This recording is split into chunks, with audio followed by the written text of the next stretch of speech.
इतिहास व राज्यशास्त्र इयत्ता 10वी. इतिहासाचं पहिलं प्रकरण आपण कालच्याला सुरू केलं, त्याचा काही भाग आपण घेतला आहे. इतिहासाचं पहिलं प्रकरण आहे इतिहास लेखन पाश्चात्य परंपरा. पाश्चात्य शब्दांचा अर्थ तुम्हाला सांगितला आहे. पाश्चात्य म्हणजे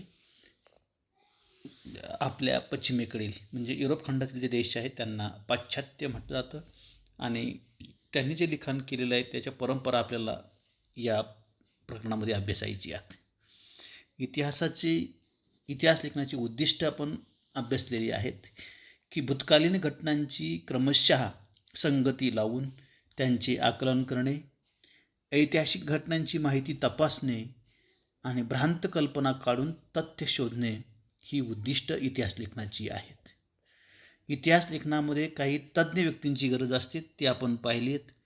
कोणकोणत्या तज्ज्ञ व्यक्तींची गरज आहे की इतिहासाची साधनं जी आहेत ती विश्वासार्ह ठरण्यासाठी त्या त्या क्षेत्रातील तज्ज्ञ व्यक्ती इतिहास लेखनासाठी आवश्यक असतात. त्याच्यामध्ये दस्तऐवजातील भाषा व लिपी जाणणारे, अक्षरांचे वळण व भाषाशैली कोणत्या काळातील आहे याची जाणकार, अक्षरांचे वळण व भाषाशैली कोणत्या काळातील आहे याचे जाणकार, दस्तऐवजासाठी वापरलेल्या कागदाचा निर्मिती काळ जाणणारे तज्ज्ञ, अधिकारदर्शक मुद्रांचा अभ्यास करणारे, दस्तऐवजातील संदर्भाचा माहितीचा अभ्यास करणारे इतिहास तज्ज्ञ, या सर्वांची गरज आपल्याला इतिहास लेखनासाठी आवश्यक असते. त्यानंतर इतिहास संशोधन पद्धती आपण अभ्यासलेली होती. ऐतिहासिक साधनांचे संकलन व तौलनिक विश्लेषण करणं, संकलित माहितीचे संदर्भ तपासणे, स्थल कालात्मक संदर्भ व संकलनात्मक माहितीचे आकलन, ऐतिहासिक साधनांचे चिकित्सक संशोधन करणे, संभाव्य सिद्धांतांची मांडणी करणे. इतिहास संशोधनास सहाय्यभूत होणाऱ्या शाखा व संस्था आपण अभ्यासलेल्या आहेत. त्याच्यामध्ये पुरातत्व शाखा, अभिलेखागार संस्था, हस्तलिखितांचा अभ्यास शाखा, अक्षरवटिका शास्त्र शाखा, भाषारचना शास्त्र शाखा, नाणकशास्त्र शाखा, वंशावळीचा अभ्यास शाखा, अशा पद्धतीनं या सर्व शाखा आणि संस्था आपल्याला इतिहास संशोधन करण्यास सहाय्यभूत करतात, मदत करत असतात. अभिलेखागार आपल्याला माहिती कशाला म्हणायचं आहे, तर ज्या ठिकाणी ऐतिहासिक दस्तऐवज जे आहेत ते जतन केलेले असतात त्या ठिकाणाला म्हणतात अभिलेखागार. आणि आपल्या भारताचं अभिलेखागार नवी दिल्ली या ठिकाणी आहे. त्यानंतर आपण पाहिलं होतं इतिहास लेखनाची परंपरा. त्यामध्ये इतिहास लेखन व इतिहासकार वेळोवेळी मिळालेल्या पुराव्यांचे चिकित्सापूर्वक संशोधन करून भूतकालीन घटनांची मांडणी करणाऱ्या लेखन पद्धतीला इतिहास लेखन असे म्हणतात. इतिहासाची चिकित्सापूर्वक मांडणी करणाऱ्या संशोधकाला इतिहासकार असे म्हणतात. मग इतिहास लेखन कशा पद्धतीने केलं जातं, तर इतिहासकाराला वाचकापर्यंत जे पोहोचायचे आहे त्याप्रमाणे तो भूतकालीन घटनांची निवड करत असतो. इतिहासकाराने निवडलेल्या घटना आणि त्यांचा वैचारिक दृष्टिकोन यावर त्याची लेखनशैली निश्चित होत असते. प्राचीन काळात इतिहास लेखनाची परंपरा जगभर नव्हती.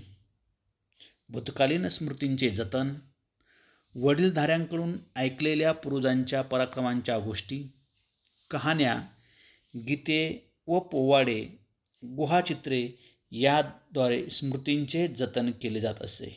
आधुनिक इतिहास लेखनात याच गोष्टी इतिहासाची साधने आहेत.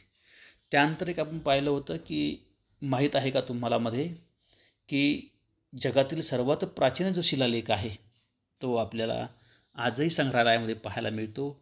त्या संग्रहालयाचं नाव आहे लुव्र संग्रहालय आणि ते फ्रान्स देशामध्ये आहे. हा फ्रान्स देश युरोप खंडामध्ये आहे आणि फ्रान्सची राजधानी पॅरिस या शहरामध्ये हे लुव्र संग्रहालय आहे. त्या ठिकाणी जगातील सर्वात प्राचीन शिलालेख जवळजवळ तो सुमारे 4500 वर्षापूर्वीचा शिलालेख आहे आणि त्या शिलालेखावर सुमेर संस्कृती जी आहे, मेसोपोटेमियातील सुमेर संस्कृती आहे आणि त्या संस्कृतीमधील जी राज्यामधील जे युद्ध आहेत त्या युद्धांच्या नोंदी करणारा हा शिलालेख आहे आणि तो आपल्याला आज पाहायला मिळतो. सगळ्यात जगातील सर्वात प्राचीन शिलालेख आहे आणि ऐतिहासिक घटनांची लिखित नोंदी ज्या आहेत त्या नोंदी करण्याची परंपरा ही या मेसोपोटेमियातील सुमेर संस्कृतीमध्ये झाली असे सद्यस्थितीत म्हणता येतं आहे. अशा पद्धतीनं त्या शिलालेखावर हातामध्ये ढाल आणि भाला घेतलेल्या सैनिकांची शिस्तबद्ध रांग आहे आणि त्यांचे नेतृत्व करणारे सेनानी दाखवलेले आहे. अशा पद्धतीचा हा प्राचीन सर्वात शिलालेख आपल्याला या फ्रान्समधील लुव्र संग्रहालयामध्ये पाहायला मिळतो आहे.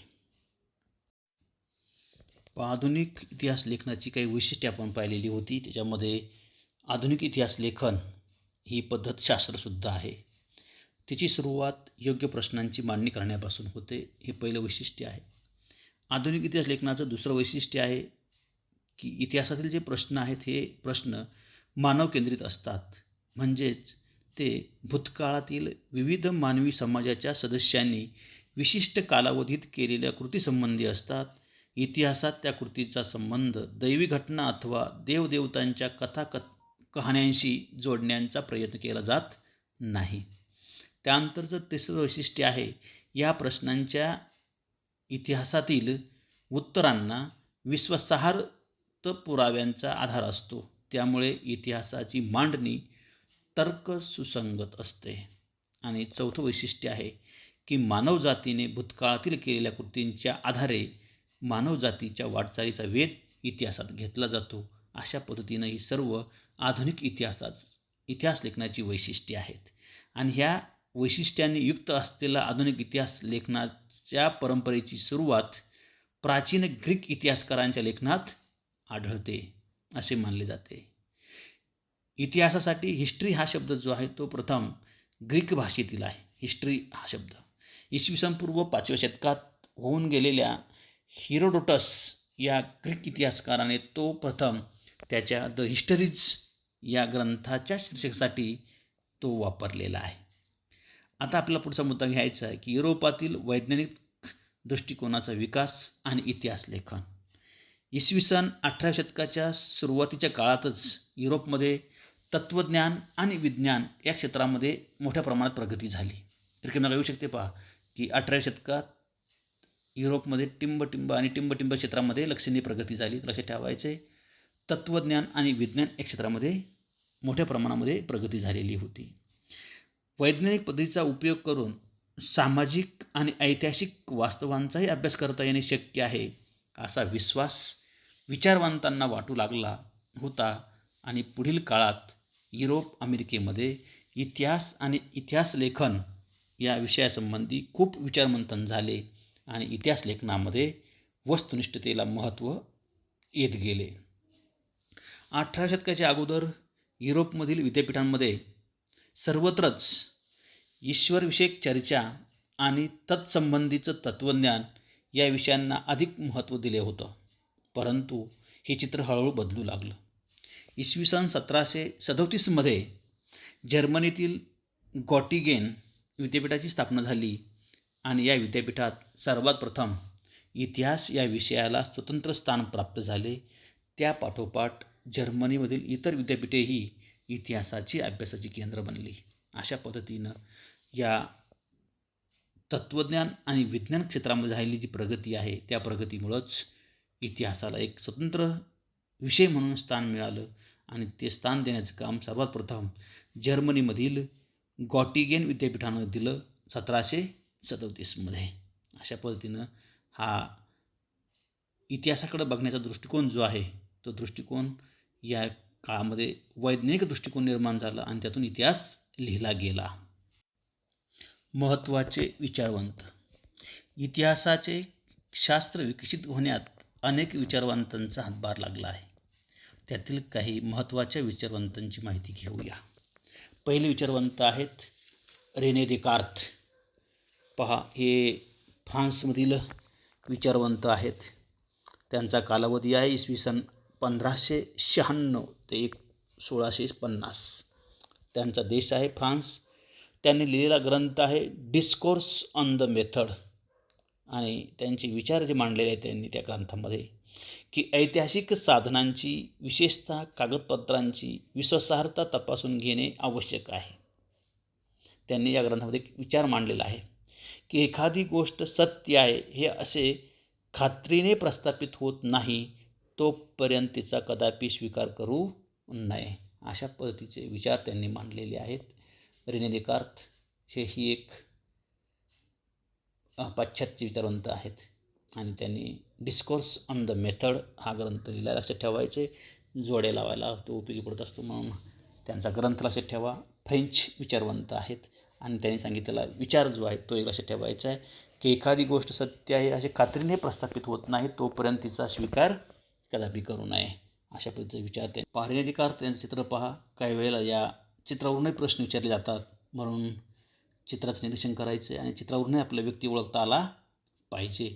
तर रेने देकार्त यांचा हा फोटो पहा. पुढील विचारवंत आहेत हॉल्टियर. हॉल्टियर त्यांचं कालावधी आहे इसवी सन 1694 ते 1778. त्यांनी लिहिलेला ग्रंथ आहे कॅन्डिड. त्यांचा देश आहे फ्रान्स. त्यांचे मूळ नाव आहे फ्रान्सवा मरी अरुये आणि या इतिहासकारांना इतिहास लेखनासाठी केवळ वस्तुनिष्ठ सत्य व घटनांचा कालक्रम यावरच लक्ष केंद्रित करू नये असे मत मांडले. त्यासाठी काय केलं पाहिजे तर तत्कालीन समाज परंपरा, व्यापार, आर्थिक व्यवस्था, शेती या बाबींचाही विचार केला पाहिजे. इतिहासाची मांडणी करताना मानवी जीवनाचा सर्वांगीण विचार व्हावा हा विचार हॉल्टियर यांनी मांडला. म्हणून हॉल्टियरला आधुनिक इतिहास लेखनाचा जनक असे म्हणतात. केंद्राला विचार ते लक्षात ठेवायचे की आधुनिक इतिहास लेखनाचे जनक म्हणून टिंबटिंब यांना ओळखलं जातं. तर हॉल्टियर आहेत, हॉल्टियर यांना आधुनिक इतिहास लेखनाचे जनक म्हणून ओळखलं जातं. अशा पद्धतीनं जो इतिहास आहे तो काय असला पाहिजे तर मानवी जीवनाचा सर्वांगीण विकास करणारा इतिहासाची मांडणी असली पाहिजे हा विचार त्यांनी मांडला.